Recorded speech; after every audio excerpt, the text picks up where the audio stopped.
ഏറെ സന്തോഷം നിറഞ്ഞ, അതിലേറെ ആനന്ദം പകരുന്ന നിമിഷങ്ങളാണ്. എന്തുകൊണ്ടെന്നാൽ ഇത്രയേറെ പെണ്ണുങ്ങൾ അടുക്കളയിൽ പണിയൊക്കെ കഴിഞ്ഞ് പാത്രമൊക്കെ കഴുകി വെച്ച് ഉറങ്ങുന്ന സമയത്ത്,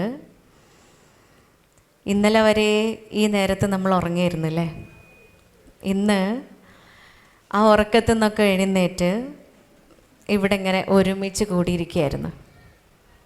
അത് മറ്റൊന്നിനുമല്ല, ഇമ എന്താണ് എന്ന് കൂടുതൽ മനസ്സിലാക്കാൻ വേണ്ടിയിട്ടാണ്. ഏറെ സന്തോഷമുണ്ട് വീടിൻ്റെ വിളക്കുകളായ കുറേ വനിതാരത്നങ്ങളെ മുമ്പിൽ ഇങ്ങനെ കാണാൻ സാധിച്ചതിൽ. പ്രിയപ്പെട്ടവരെ, ഞാനും നിങ്ങളൊക്കെ മനസ്സിലാക്കേണ്ടത്, നമ്മളെ പുരയിലുള്ള ഒരാണ് നന്നായാൽ, നമ്മളെ വീട്ടിലുള്ള ഒരു പുരുഷൻ നന്നായാൽ ആ പുരുഷൻ മാത്രമേ, ആ ആണ് മാത്രമേ നന്നാവുന്നുള്ളൂ. പക്ഷേ നമ്മളൊരാൾ നന്നായാൽ, ഞാനും നിങ്ങളും നന്നായാൽ നമ്മൾ മാത്രമല്ല നന്നാവുന്നത്, ഒരു കുടുംബവും ആ കുടുംബത്തിലൂടെ ഒരു സമൂഹം മുഴുവനായും നന്നാവുകയാണ് എന്ന വലിയൊരു പാഠം മനസ്സിലേക്ക് ഇങ്ങനെ ഇറക്കിക്കൊണ്ട് നമുക്ക് തുടങ്ങാം. എല്ലാവരും ഇവിടെ ഇല്ലേ? ഉറങ്ങിയവരുണ്ടോ? ഒന്നാമത്തെ കാര്യം, ഞാനൊരു ഡോക്ടറും കൂടെ ആയതുകൊണ്ട് പറയാണ്, നമ്മുടെ ശരീരത്തിൻ്റെ ഉള്ളിലേ ഒരു ബയോളജിക്കൽ ക്ലോക്ക് ഉണ്ട്. ഈ ക്ലോക്കിന് നമ്മളെ വാച്ചിലുള്ള ക്ലോക്ക് പോലെ, അല്ലെങ്കിൽ ചുമരുമ്പ് വെക്കുന്ന ക്ലോക്കിൽ പോലെ സമയം അറിയാനല്ല, ശരീരത്തിൻ്റെ ടൈമിങ് അറിയാൻ വേണ്ടിയിട്ടാണ്, ശരീരത്തിൻ്റെ സമയം അറിയാൻ വേണ്ടിയിട്ടാണ്. അതിനാണ് ബയോളജിക്കൽ ക്ലോക്ക് എന്ന് പറയാം. ഇതിൻ്റെ പ്രത്യേകത എന്താണെന്നറിയാം നിങ്ങൾക്ക്? 1, 2, 3, 4, 5 ദിവസം ഒരു സമയത്ത് നമ്മളൊരു കാര്യം ചെയ്താൽ, 6ാമത്തെ ദിവസം അതേ സമയമാവുമ്പോൾ അതേ കാര്യം ചെയ്യാൻ നമ്മുടെ ശരീരം നമ്മളോട് ഇങ്ങനെ പറയും. ഇതാണ് ഈ ബയോളജിക്കൽ ക്ലോക്കിൻ്റെ ഒരു പ്രത്യേകത. അപ്പം ഇന്നലെ എന്തായിരുന്നു ഈ സമയത്ത് പണി? കേട്ടില്ല? ഉറങ്ങുക. ചിലപ്പോൾ കൂർക്കം വലി തുടങ്ങിയേക്കൂല്ലേ? 2:30, 2:45 ആയതുകൊണ്ട് നേരത്തെ കാലത്തെ മൂപ്പരും കുട്ടികളും ഭക്ഷണം കഴിച്ച് പോയിട്ടുണ്ടെങ്കിൽ കൂർക്കം വലി ഇങ്ങനെ തുടങ്ങിയിട്ടുണ്ടാവും. അപ്പം ആരും വലി ഇവിടെ തുടങ്ങിയിട്ടില്ലല്ലോ അല്ലേ? സത്യം പറഞ്ഞു കഴിഞ്ഞാൽ അത്യാവശ്യം ചൂടൊക്കെ ഉണ്ട്. മഴക്കാലമാണെങ്കിലും ഇപ്പോൾ മഴയില്ലാത്ത കാരണം കുറച്ച് ചൂടൊക്കെ ഉണ്ട്. എന്നാലും നമ്മൾ ഈ ഇരിക്കണതേ നമുക്ക് വേണ്ടിയിട്ടാണ് അല്ലേ? മനോഹരമായൊരു പേരാണ് ഇവർ ഈ കൂട്ടുകെട്ടിന്, ഇന്നത്തെ ഈ കൂടിച്ചേരലിന് നൽകിയിട്ടുള്ളത്, മനസ്സറിയാൻ അല്ലേ? യഥാർത്ഥത്തിൽ എന്നോടും നിങ്ങളോടൊക്കെ എനിക്ക് ചോദിക്കാനുള്ളത്, നമുക്ക് മനസ്സറിയുമോ? ആരെ മനസ്സ്? ഓളെ മനസ്സ് പോയിട്ട് അവനാൻ്റെ മനസ്സ് തന്നെ അറിയില്ല അല്ലേ? എന്നിട്ടല്ലേ ഓളയും ഓൻ്റെയും മനസ്സറിയണേ. അപ്പം നമ്മൾ ഓളയും ഓൻ്റെയും മനസ്സൊന്നും അറിയാൻ നിൽക്കണ്ട. ആദ്യം നമുക്ക് നമ്മുടെ മനസ്സൊന്നറിയാം. അതിൻ്റെയൊക്കെ മുമ്പ് എല്ലാവരോടും ഒരു ചോദ്യം, പടച്ചോനെ കാണാൻ ബോധ്യമുള്ള ആൾക്കാർ എത്ര പേരുണ്ട് ഇവിടെ? ഒരു കൈ ആദ്യം പൊങ്ങി, പടച്ചോനെ കാണാൻ പൂതി എന്ന് പറഞ്ഞിട്ടുള്ള. അപ്പോഴത്തേനും അവിടെ ഒരു റോസ് തട്ടിട്ടൊരു കൈ ആദ്യം തന്നെ പൊങ്ങിക്കണ്. അത്രയും പൂതി വെച്ച് നിൽക്കുകയാണ് അല്ലേ നമ്മളൊക്കെ? പടച്ചോനെ കാണാൻ ബോധ്യമില്ലാത്ത ആരും ഈ ഭൂമിയിൽ ഉണ്ടാവില്ല. ദൈവത്തെ കാണുക എന്ന് പറഞ്ഞു കഴിഞ്ഞാൽ അത്ര വലിയൊരു ഭാഗ്യം വേറെ ഉണ്ടോ? ഇല്ലേ? നമ്മളൊക്കെ കാത്തിരിക്കുകയാണ്, പടച്ചോനെ നാളെ, മറ്റന്നാൾ, അല്ലെങ്കിൽ എന്നാണാവോ, അടുത്ത നിമിഷമാണോ എന്ന് എനിക്കറിയില്ല അല്ലേ?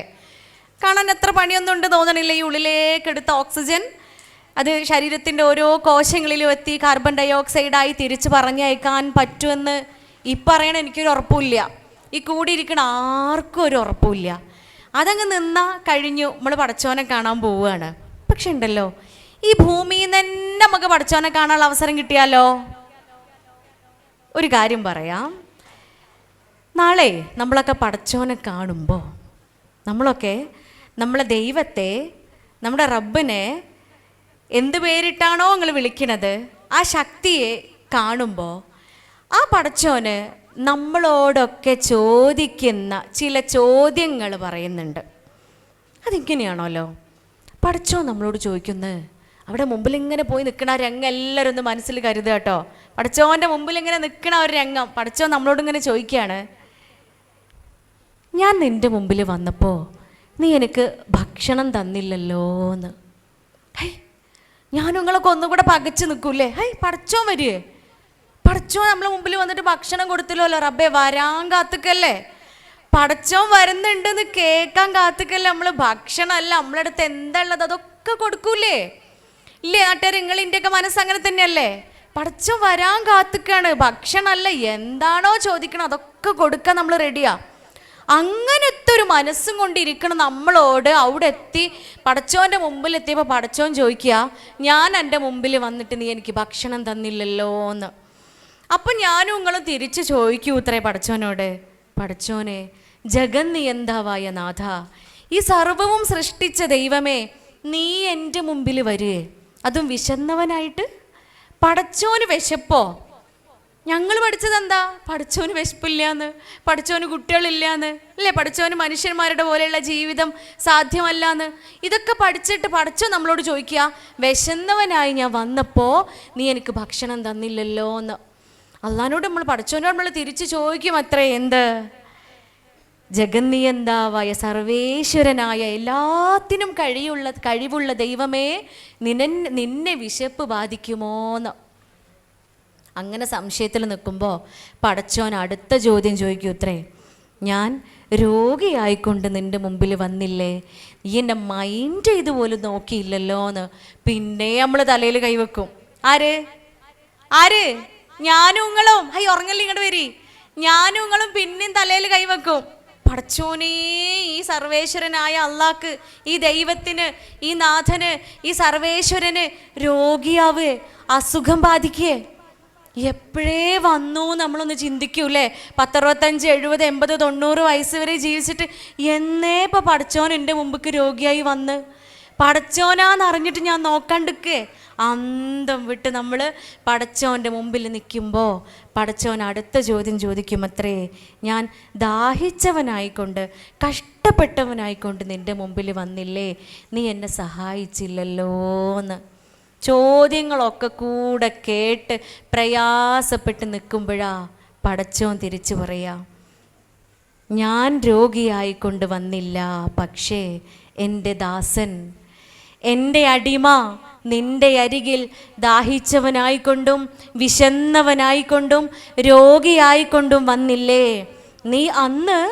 നീ ജീവിച്ചിരിക്കുന്ന കാലത്ത് അന്ന് അവന് ഭക്ഷണം നൽകിയിരുന്നുവെങ്കിൽ, അവന് വെള്ളം നൽകിയിരുന്നുവെങ്കിൽ, അവൻ്റെ പ്രയാസത്തിൽ അവനെ ചേർത്ത് പിടിച്ചിരുന്നുവെങ്കിൽ, അവന് രോഗിയായ സമയത്ത് അവനെ പരിചരിച്ചിരുന്നുവെങ്കിൽ, അത് നീ എന്നെ പരിചരിച്ചതിന്, എന്നെ ഭക്ഷണം കഴിപ്പിച്ചതിന്, എനിക്ക് വെള്ളം നൽകിയതിന്, എന്നെ ശുശ്രൂഷിച്ചതിന് തുല്യമാകുമായിരുന്നില്ലേ എന്ന്.